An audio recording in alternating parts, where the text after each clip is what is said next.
I just thought of sharing 5 key financial tips for young adults. We are no more kids anymore. My senior brother George. So anytime I say my senior brother in our family, we mean Uncle George or brother George. We always remind us that we are getting old because the grandchildren are growing up. They've grown up. So I just want the first one. Some of us are already exceeding this. The first recommendation when it comes to financial tips, and to complete this topic, it will be financial tips for wealth creation, right? That's the goal of giving these financial tips. So the first one I want to share is to invest in your financial education. So if we want to be materially blessed, people talk about wealth as both financial, spiritual, social, and all that. But today we are focusing on the financial aspect. One thing that we need to do is to, I would say, be like common, study, read books, but not just books, but books that will help you in your financial education. I don't know how many of us would have read this book, Rich Dad, Poor Dad. That would be one of my recommendation. Another recommendation would be Think and Grow Rich. Those are common books that we can start off when it comes to our financial education. And what personally I used to do in those days, once I'm paid, when I used to work in Lagos, once I'm paid, on the payday, I just go to Broad Street to buy a book.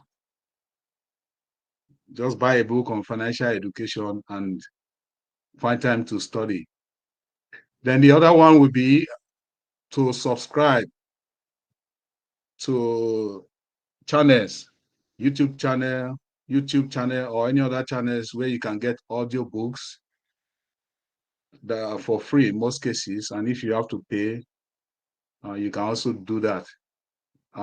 Personally, those days, I used to subscribe to Harvard Business School. They used to have a subscription, a magazine every day, which they have monthly magazines, which they used to send to me, and I just study.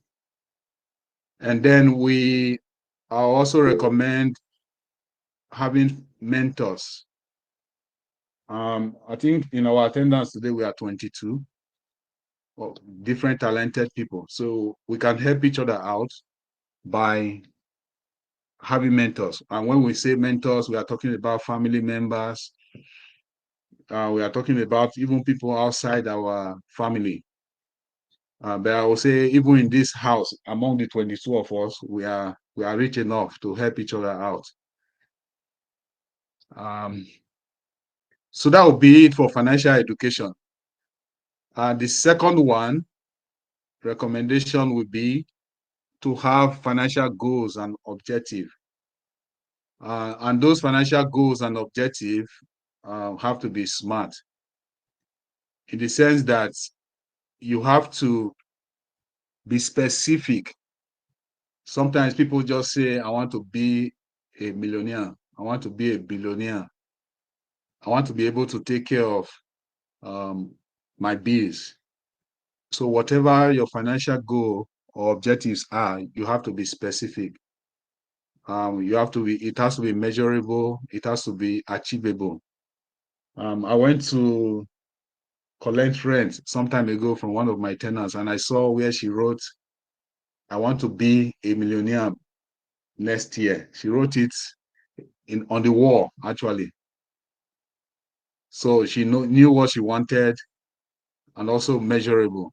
But is it something that is achievable? In my mind, I would say no. You just cannot move from a renter, paying your rent in 12 months, be a millionaire, at least in Canada. So it takes time. You have to be realistic with yourself. So something that is achievable. Then it has to be relevant to whatever total goal that you want to achieve. So talking about your spiritual, your financial, your social, and all that. Make sure your financial goals and objective ties to the other goals. And of course, it has to be time-based. My senior brother will used to ask us when, how, right? It has to be time-based. So you have to have dreams, you have to have financial goals, but try to answer the when. And when it comes to time, of course, we all will know this. Look at the short term, also have long-term goals. Personally, I like to plan every year. Then I also have my 5-year goals and my 10-year goal. And I've seen in Canada, that's what most in Nigeria we call them local government or say federal government. They do a lot of planning. So in the city where we live, for example, we have our 1-year goal, we have our 5-year goal, and then we have our goal for the year 2050. And all these goals are aligned. So we also have our 4-year budget. So the 1 year, the 4-year, or 5 years aligns to our dream, which is the year 2050. So all those your goals have to at least align with each other. And where there are misalignments, when you do your review, you can adjust your financial goals. Then the third thing I want to share is to make savings your first expense and invest the proceeds. So there are a lot of points here. Typically, we are trained to believe that you save what is remaining. I don't know if I'm right, but that's my observation. We are trained to spend and we say, okay, whatever is the balance, I will save. But to build wealth, it has to be the reverse. You save first, whatever is the balance, you spend. Now, if we do that, then we're able to save. If you don't do that, you can never have surplus. There will always be that demand for your money. Even when you get a promotion, the excess money you have, if you don't tie it to your savings and investment, after some time you ask yourself, where did the money go? So we have to make savings our first expense. Then you go beyond that. Once you have your savings or the amount saved, you have to invest that money or grow that money. What is important in wealth creation and savings and investment are actually, to me, two things.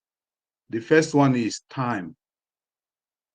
Time matters when it comes to creating money. So I'll just give an example. If I save, let me try to use Nigeria, since we have more people from Nigeria, let me use Naira. If I save 10,000 Naira today, it will grow faster and more than if I save 1 million Naira in 5 years.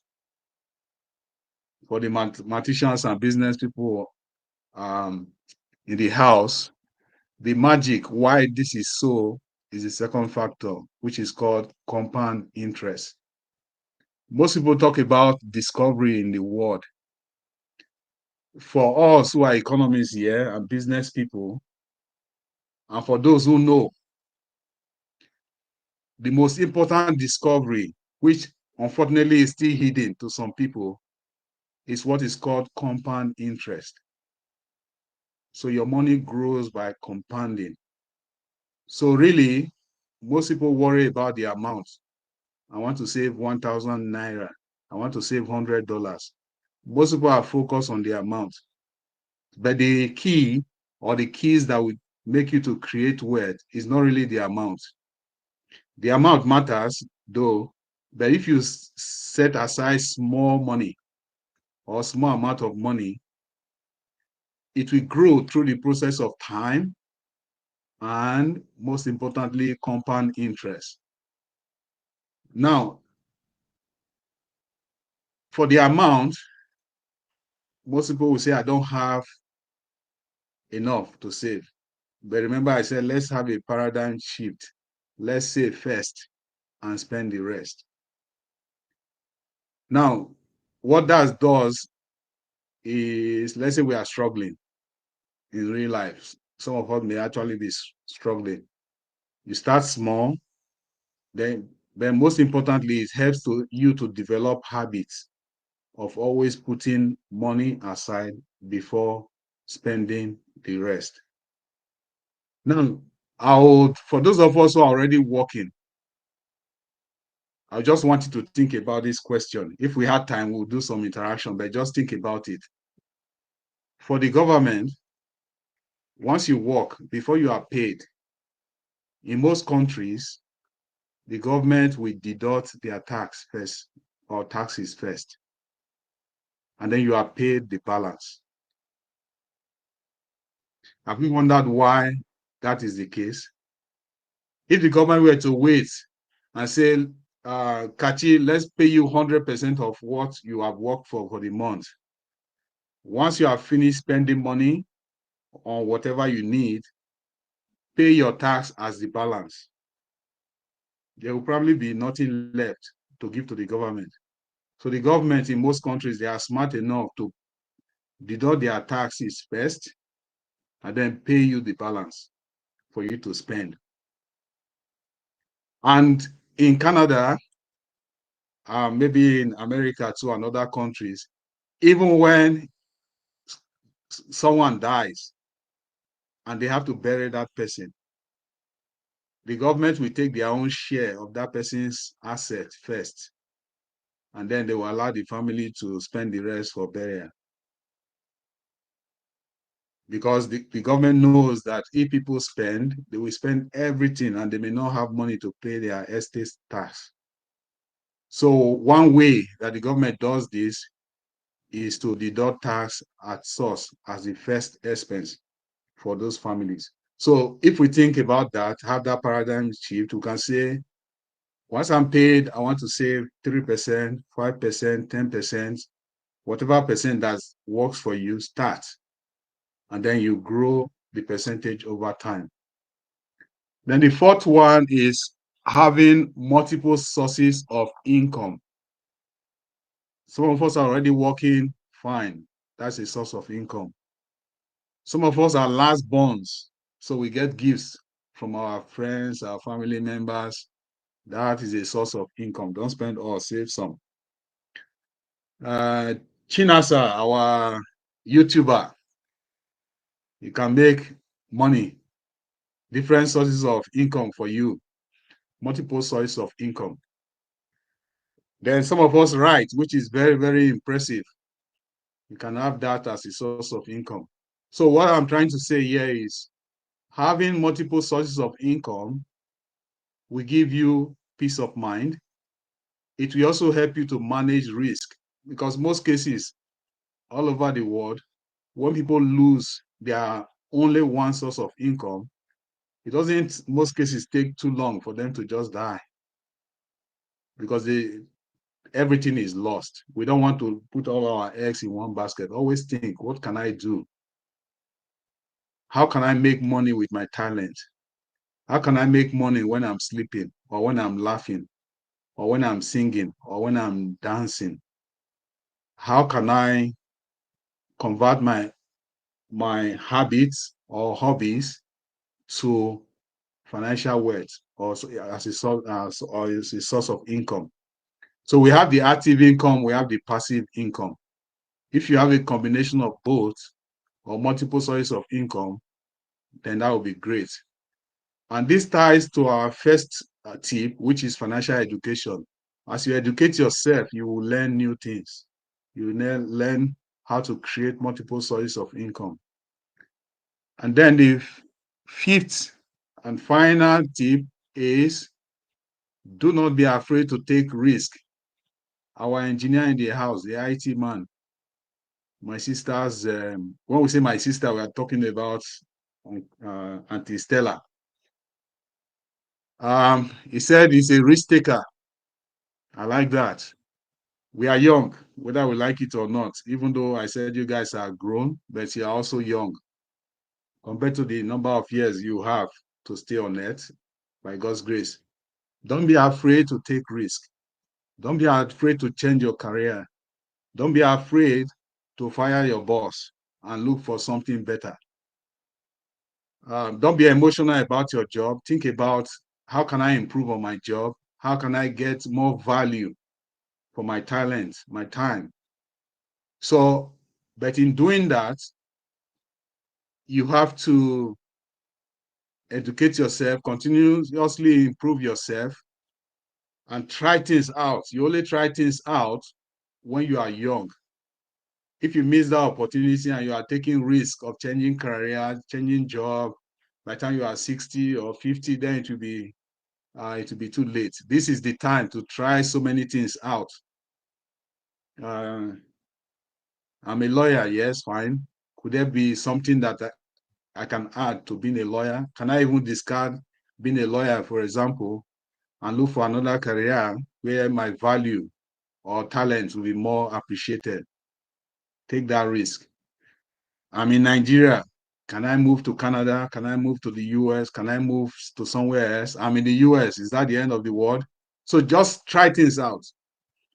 At the end of the day, you'll find your balance. You'll find your true value. In finance, we say the higher the risk, the higher the returns. And that is true. That is very true in the real world. Footballers they are paid more than accountants because they take more risk. They can get injured. Their career will not last as much as or as long as that of an accountant, for example, or somebody who works in the office. And so they are paid higher. The higher the risk, the higher the returns. But in taking risk, we have to do some calculations. I mean, there are some risks that don't make sense. You can't just say, I'm fed up of my job. I don't like my job. Brother Lucky said we should take risks. I've resigned. Let me enjoy myself on the bed. No. You have to do some calculated risk. Whatever risk you want to take have to be well thought out of. Wealth creation is not gambling. So you don't just invest 1,000 or I would say $1,000 and expect to grow $1 billion in a short period of time. Wealth creation or wealth that lasts is the one that takes time. It takes time to build wealth. You want to take risk, remember that your risk taking is not gambling, it's not magic. You have to think about it very well. And because we have been very, very attentive and good students, I usually like to give bonus. And the bonus today is to know that in finance or wealth creation, time is very, very important. And as young people, your most valuable asset is the gift of time. What are you doing with your time on a daily basis? What are you doing with your time on a weekly or monthly or yearly basis? Always know that the time you have today is the time what you do with your time today is what will determine your value or your worth in the future. So value your time, make sure you are using your time wisely so that when the opportunity comes, you can take advantage of those opportunities and create wealth, and wealth that is from God and wealth that will last. So thank you very much for your attention. I hope you gain some value from what I've said.